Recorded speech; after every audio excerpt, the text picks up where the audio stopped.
So, welcome back to another episode. If you haven't noticed,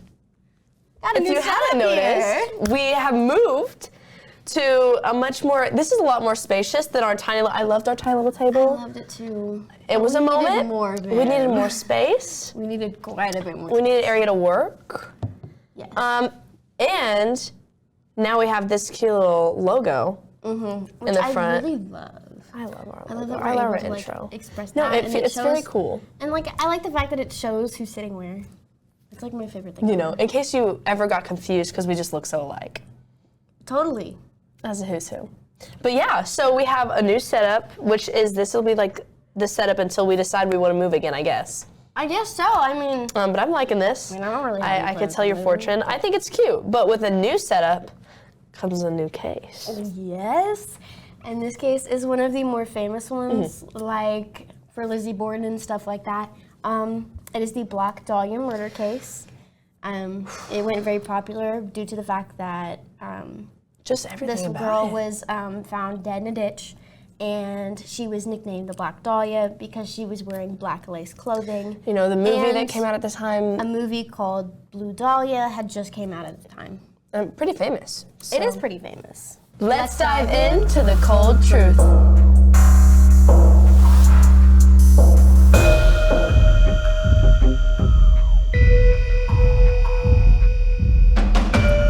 The victim's name was Elizabeth Short. She was born on July 29th, 1924 in the Hyde Park neighborhood of Boston, Massachusetts, the third of 5 daughters of Cleo Alvin Short Jr. and his wife Phoebe May Sawyer. Her sisters were Virginia May West, Dorothea Schlosser, Eleanor Commerce, and Morel. Her father, Cleo Alvin, was a United States Navy sailor who was born in 1885 in Gloucester to Cleo Alvin Short Sr. and Alice Ada Billups. Her mother, Phoebe May, was a housewife who was born in 1897 in Millbridge, Maine, to Charles Turner Sawyer and Ella Nora Brown. The Shorts were married in Portland, Cumberland in 1918. The Short family briefly relocated to Portland, Maine in 1927 before settling in Medford, Massachusetts, a suburb of Boston the same year. Short's father built miniature golf courses until he lost most of his savings in the 1929 stock market crash. In 1930, his car was found abandoned on the Charlestown Bridge, and it was assumed that he had jumped into the Charles River. Which is the first, red flag of this story. I mean, okay, not necessarily a red flag, but... It's the first... trauma. Kind of trauma. Yeah, for Elizabeth. I mean, Absolutely. There's a lot of trauma.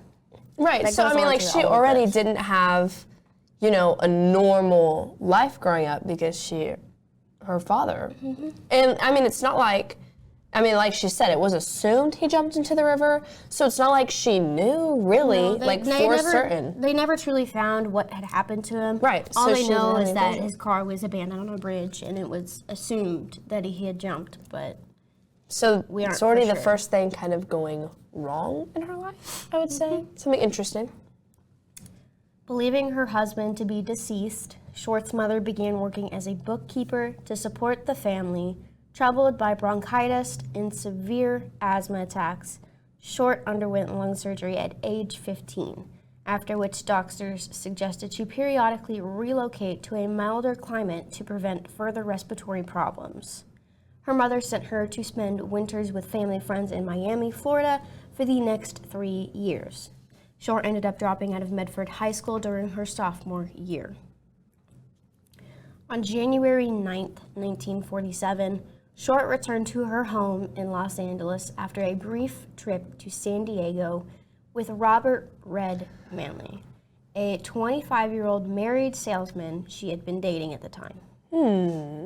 Manley stated that he dropped Short off at the Biltmore Hotel in downtown Los Angeles, and that Short was to meet her sister, who was visiting from Boston that afternoon. By some accounts, staff of the Biltmore recalled having seen Short using the lobby telephone. Shortly after, she was allegedly seen by patrons of the Crown Grill Cocktail Lounge at 754 South Olive Street, approximately 3/8 of a mile, which is 600 meters, away from the Biltmore. Yeah, and that's like the first, not the, this is the start of the like fuzziness of this story, because, well, first of all, dropping out of high school as a sophomore.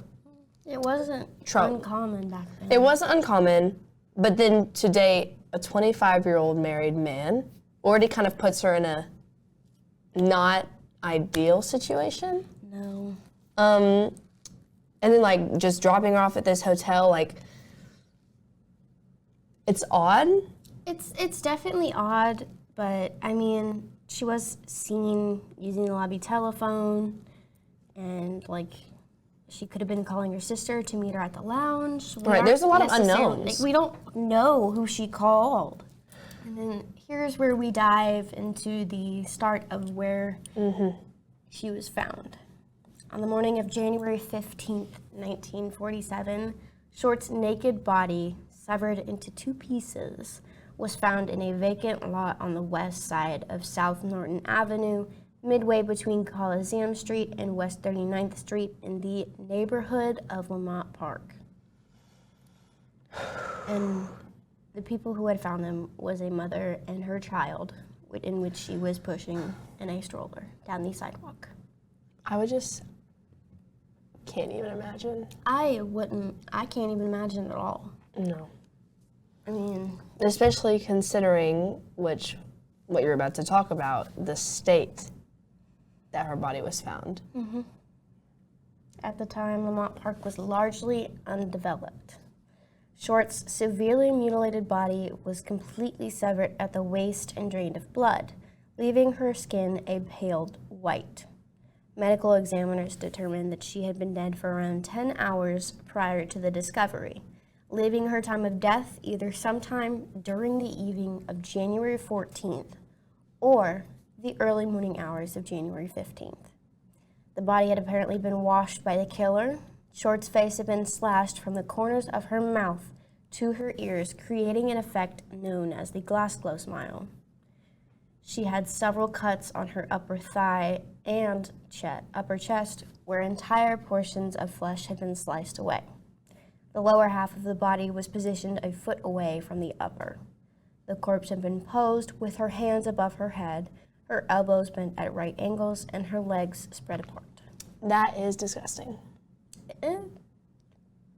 I mean, well, the past cases that we've talked about, people couldn't even recognize axe murders, right? And then our first case, the past incident, crazy, states that these bodies were found. But those this is just so weird to me because this is so purposeful. Like, every action that was taken, everything that happened to her was, like, planned and for a reason. You don't just go and cut somebody's body in half if you, like, that's a planned thing. Doing the smile, like, those are intentional marks. And so that's why I think it's crazy. And, like, the way that everything was precise, I mean, whoever killed her, this was definitely not their first kill. Oh, no. No. Having washed the body and drained it of blood, that in itself is automatically weird. Because if he had positioned her, and especially the fact that he had put clothes back on her, it's showing that he has a sort of, that the person has a sort of empathy, which not a lot of killers have. Yeah, it's like the killer's mind. Nobody can understand whatever happens. Mind. So when things like this happen, it's hard to point out a reason or to point out why they do these things. But I mean, at the end of the day, it does not sit well with me at all. It sucks because, I mean, even with interviews nowadays that happen with serial killers, if you look back into the ones nowadays, it's just, they're more mildly disturbing due to the fact that they can't actually express what is going on inside their head. Right. And like with killers nowadays, a lot of it is out of anger or just simply a mental disorder. But if you look back into stuff, you can, back into the old crimes, there's a lot of empathy and sorrow and what behind people what did. people do. Yeah, I agree. It's just Yeah. Los Angeles Herald-Express reporter Angie Underwood was among the first to arrive and took several photos of the corpse and the crime scene. Near the body, detectives located a heel print on the ground amidst the tire tracks, and a cement sack containing watery blood was also found nearby. She was later dubbed the Black Dahlia by press due to the sheer black clothes and the Blue Dahlia movie that was out at that time. The press. They blew this thing out of the water. Absolutely. I mean, just like the pictures after picture. I mean, for me, I had heard about this case before we kind of dived really deep into the research for it.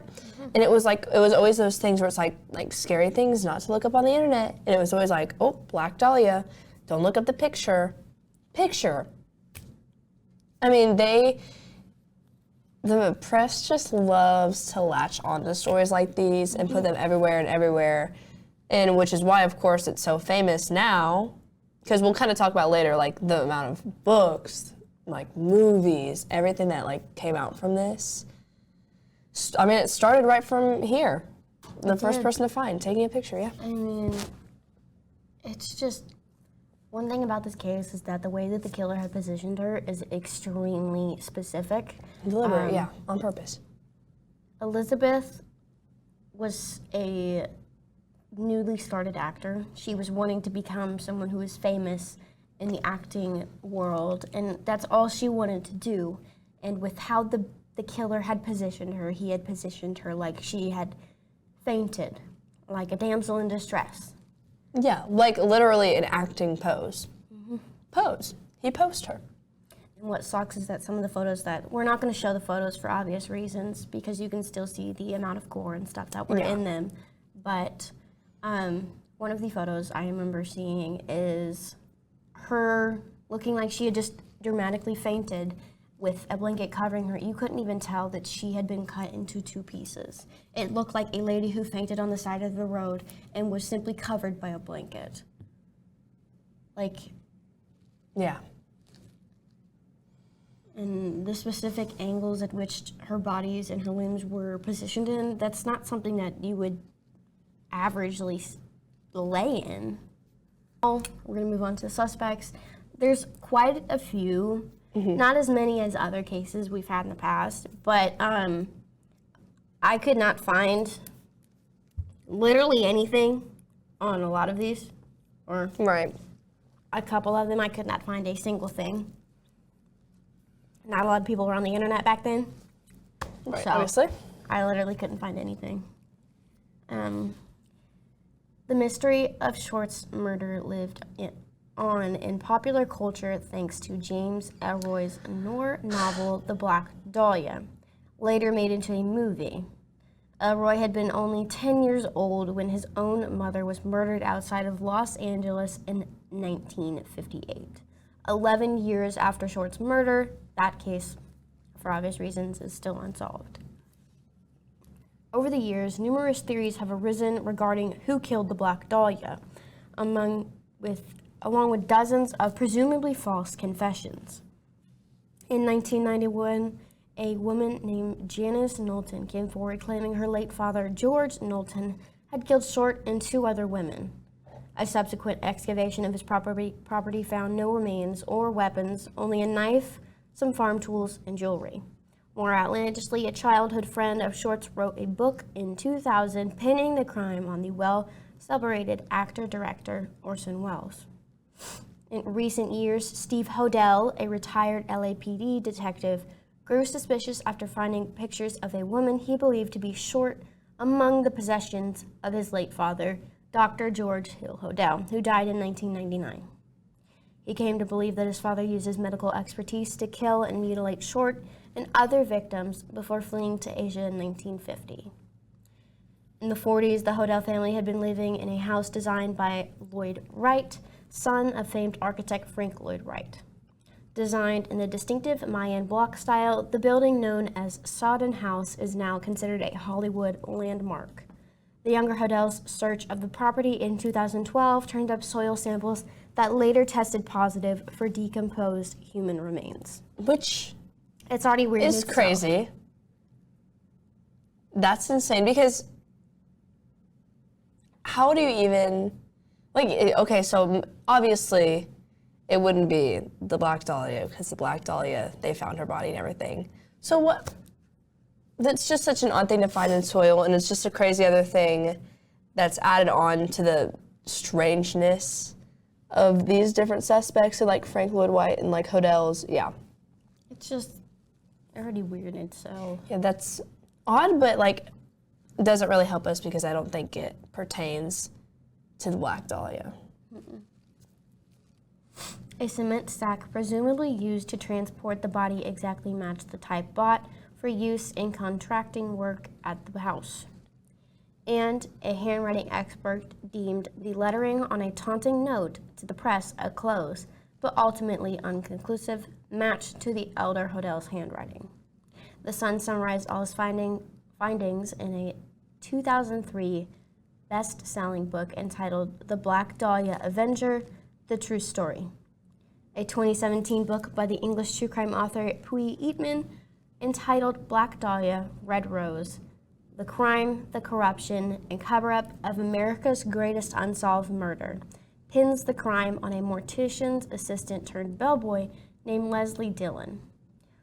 The book suggests that Dillon committed the crime at the request of a nightclub owner, Mark Hansen, whose sexual advances Short had reportedly rebuffed. According to Eat Well, the crime took place at the local Astor Motel, where she says the owner found one of his rooms covered in blood and fecal matter the day following her murder.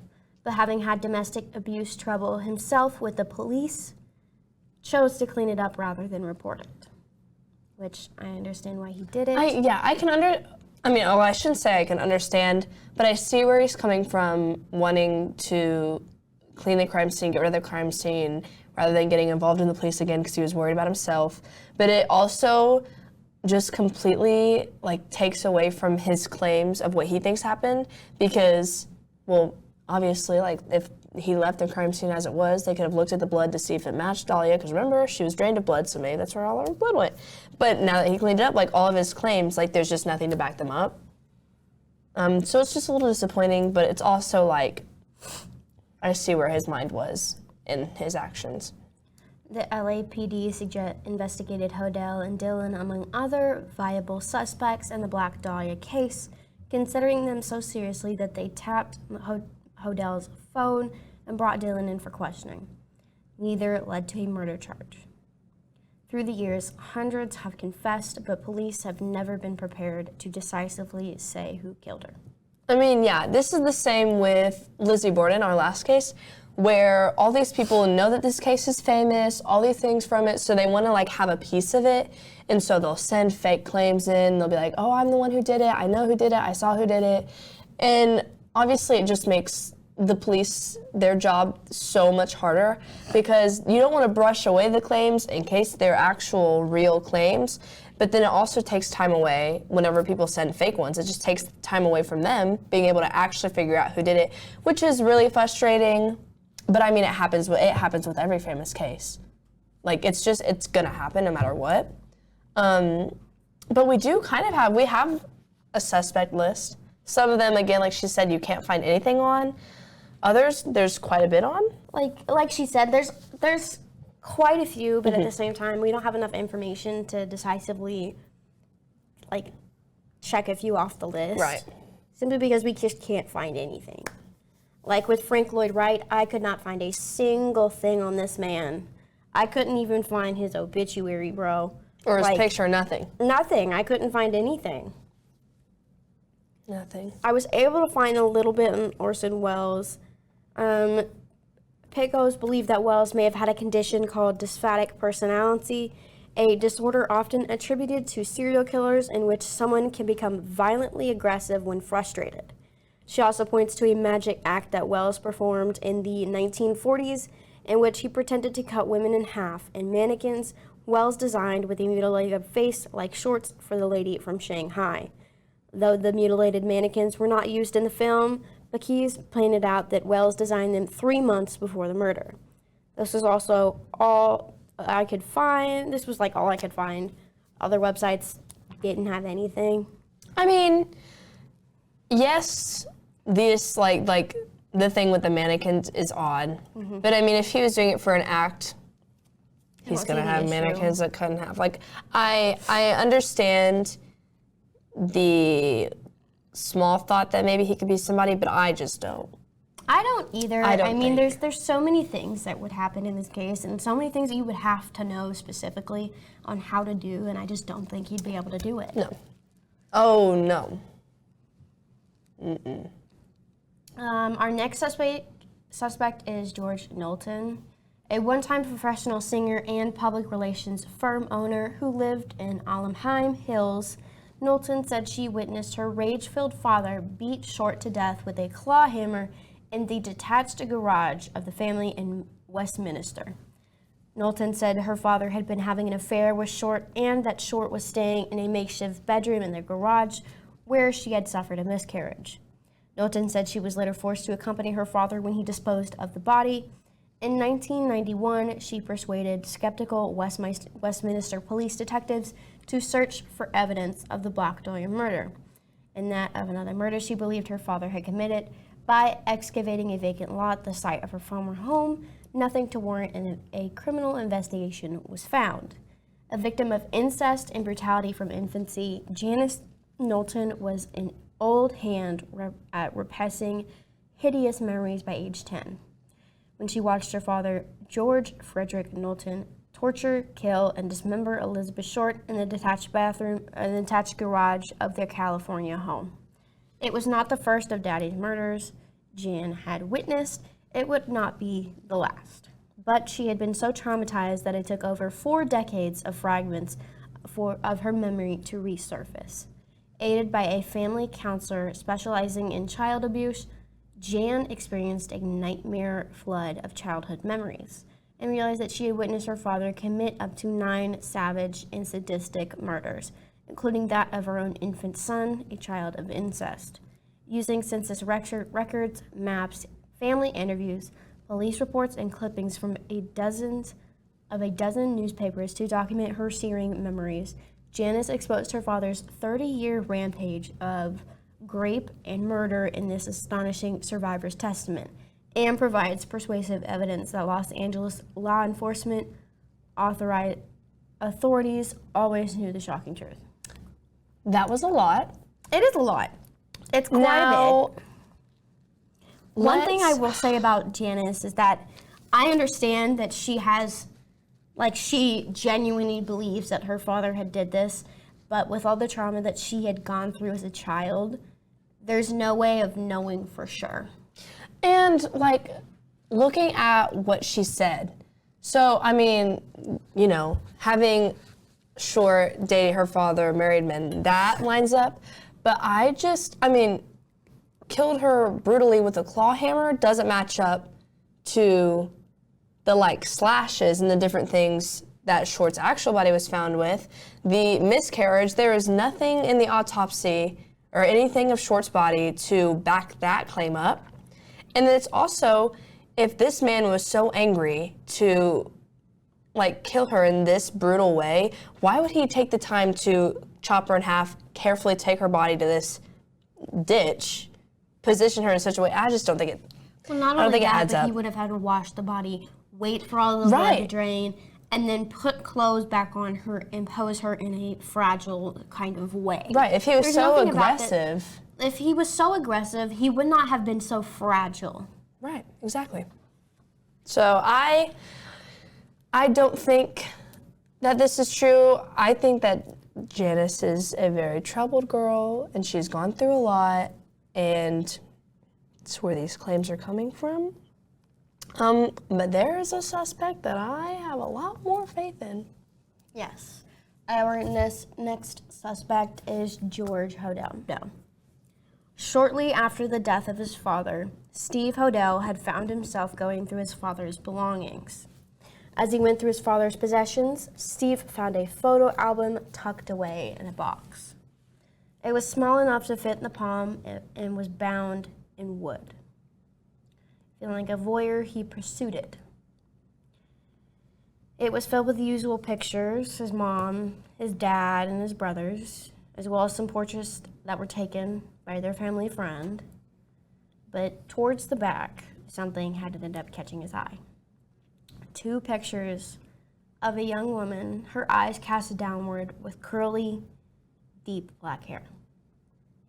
Steve doesn't know why he had the idea, but he looked at the images and he thought to himself, my God, that looks like the Black Dahlia. In just over 23 years, Steve had diligently risen through the ranks of the Los Angeles Police Department, establishing as an unfaltering homicide detective. So like any good cop, Steve started digging and the details began to add up. Crime scene photos showed that Short had been given a hemocorectomy, a procedure that slices the body beneath the lumbar spine, the only spot where the body can be severed in half without breaking any bones. It was taught in the 1930s when George had been in medical school. The letters sent to the press and police from the Black Dahlia Avenger, a man claiming to be Short's killer, also bore a chilling resemblance to his dad's handwriting. And going back to this procedure, this is also why I feel like it wasn't just any normal, like any person that came and did this, because the way, I mean, it wasn't like she was just chopped in half. I mean, it was a medical procedure that she had done to her. It was very specific, very rare. I mean, not just any doctor would know how to do it. No. So, and like that just adds on to like, it's really hard to find suspects because I just genuinely don't believe that anyone else could have done that. I don't think it would have been either, due to the fact that if the procedure was done while she was still alive and breathing, she would recover and be what is known as a stump with arms. That's literally what it turns you into. Yeah. And obviously she was not breathing, but I mean, like, that just shows the delicacy of this procedure and how not often they do it. So for somebody to have done it to her and did it right, yeah. Cataloging evidence has been Steve's life for the last 15 years, during which the quest to connect his father to Short's murder consumes his life. It brought him back to Los Angeles, where he now spends his days in a modest apartment, documenting his father's supposed criminal past in a snowballing body of work, including 4 books, a play, and a frequently updated blog. And though his first book, Black Dahlia Avenger, The True Story, is little more than hundreds of pages of evidence, listed chronologically like a cop's case log, it made the New York Times bestseller list after it was released in 2003. Yeah. It's crazy. All these suspects are crazy, and these are only a few, like we kind of talked about earlier. There's hundreds of people that have claimed that they committed this, but these are the most notable, the ones that actually have like genuine stuff to back them up on. We are now going to move on to something you guys know as our baby, our little dry erase board sessions. So we will see you guys back in a new camera angle in just 1 second. Ta-da! Our baby. I know she's not as complex as she has poor old been. Lizzie. Oh my goodness. Lizzie Borden, we had so much stuff on her, and she isn't as complex, but we love her just as much. Yes. So all of this is just necessarily of how her body was found, what was done to it. You get the nitty gritty. And I think now we just dive in, because we talked about the suspects. But I also want to get into her body specifically and how it was found and what was done to it and stuff like that. Yeah, we can start with that. Her body was found on January 15th in 1947 in a vacant lot, blah, blah, blah, blah, blah. Mm-hmm. Her body was completely severed in half, drained of all blood. But investigators later said the cause of death was due to blows to the face and head. The top parts of her body was posed with her hands above her head, and blah, blah, blah, blah. Her face had been cut from the corners of her mouth to her ears, causing an effect known as the Glasgow smile. A breast had been cut off, and she had cuts on her thighs. The detective says her body had been washed by the killer. They also found a cement bag filled with her blood near the crime scene. Her body also had a procedure called a hemorrhacectomy performed on her. That's where the lumbar spine is cut in between the second and third vertebrae. It's the only procedure that you can cut the body in half without breaking without breaking any bones and just like completely just going through. So I just hate this, which is the only way, like it's the only way I know how to express this, but it's just, I mean, it's so purposeful. We usually don't show the actual victims on camera, but this is Elizabeth Short. She was 22 when she was killed, and she's super gorgeous in my opinion. Yes. Oh, right, and so beautiful girl, sweet girl. We have this ugly little thing down here. Oh Lord, yeah. This is George Hodel. He don't really like the guy. He's my number one suspect. This is who I think personally did it. Yeah, because, and like we kind of talked about with him over there, everything was so specific. Specifically, the thing that gets it for me is the procedure that she had done, because he was like one of the only people that would have known how to do it. And none of the other suspects really like make sense for me. The only problem I have with him is that his son, like Steve, has been has been dedicated to this case. To like, he's like, my dad did this. He knows it, but like, we don't even know for sure though. That exactly. The one thing Steve hasn't been able to do is connect like the dots. Like, how did he come along her? Why, like what the relationship between the two of them was. But I mean, with every other suspect, there's no lines connecting, which sucks. Not. I mean, the only lines that would connect is the nightclub owner. Maybe, yeah. As well as the actor-director. I mean, that's the only people that actually, like, knew her. Which sucks, because I feel like the way, like, the reason, like, this is so purposeful, like, procedural, everything was done for a reason, and so I can't believe that somebody just saw her and decided, like, boom, that's who I'm doing it to. Yeah, and it's just, I don't know specifically what went down in the several days that she had gone missing. Right. But there's no way that she was dead when all of this happened. It's almost like there was some form of sadistic torture that she had to endure. Because, I mean, some of those things, it doesn't make sense why he would cut up the body after she was dead.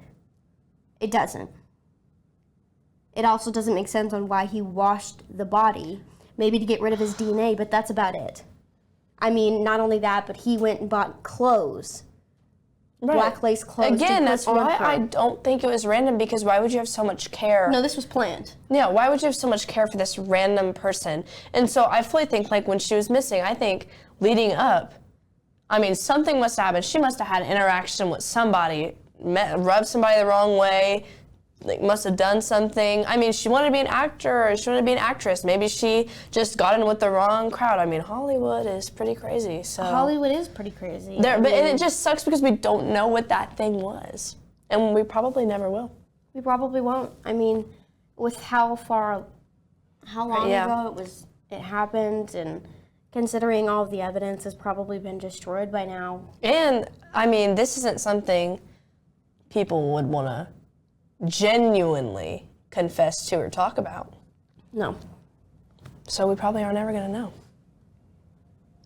But the only question we have for you guys is, what do you think the cold truth is?